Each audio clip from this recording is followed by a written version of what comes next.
விண்ணக அரசியின் பிறப்பு நாள். இந்த புனித நாளில் அன்னை மரியாவின் பிறப்பின் தாலாட்டு நாளை கொண்டாடுகிறோம். இது நம் இதயங்களை நம்பிக்கையுடன் நிரப்புகின்றது. அன்னை மரியாள் உடலோடும் ஆன்மாவோடும் விண்ணகம் எடுத்துச் செல்லப்பட்டதால் அனைவரும் விசுவாசத்தால் காத்திருக்கும் பிள்ளைகளுக்கு கலங்கரை விளக்கமாக மாறினார். மரியாவின் செயல்கள் பரலோகத்தில் அவருடைய உயர்ந்த இடத்தை மட்டுமல்ல, நித்திய வாழ்வின் வாக்குறுதியையும் நிறைவேற்றும் எண்ணத்தையும் குறிக்கின்றது. இது அன்பு தாயாக தெய்வீக பாத்திரத்தின் உறுதிப்பாடு மற்றும் நமக்காக காத்திருக்கும் எதிர்கால மகிமையின் அடையாளமும் அனைத்துமாய் இருக்கின்றது.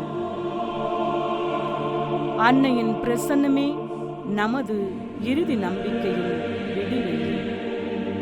மரணம் நமக்கு முடிவல்ல, நித்திய வாழ்வுக்கான பாதை நமக்கு உண்டு என்பதை அன்னை மரியாள் வழியாக நமக்கு உறுதியூட்டுகிறது.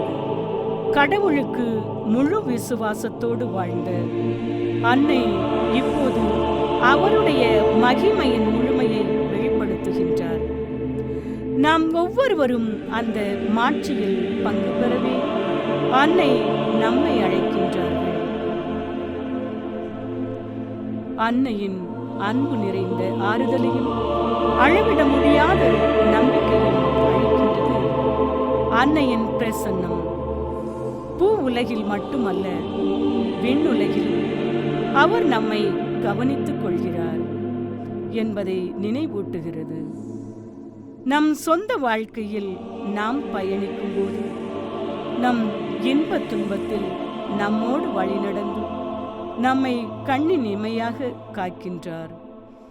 நம்மை பராமரித்து பாதுகாக்கின்றார்.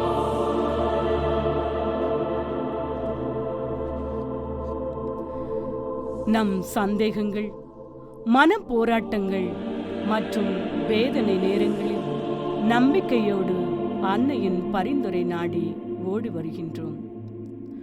தாயின் நிலையான அன்பிலும் ஆதரவிலும் நம் பாதையின் நித்திய வாழ்வுக்கான ஒரு சான்றாகும். நாம் ஒருபோதும் தனிமையில் இல்லை. அன்னையின் அன்பு கரம் நமக்கு இருக்கிறது என்பதை நினைவூட்டுகிறது நம் தாயன்பு.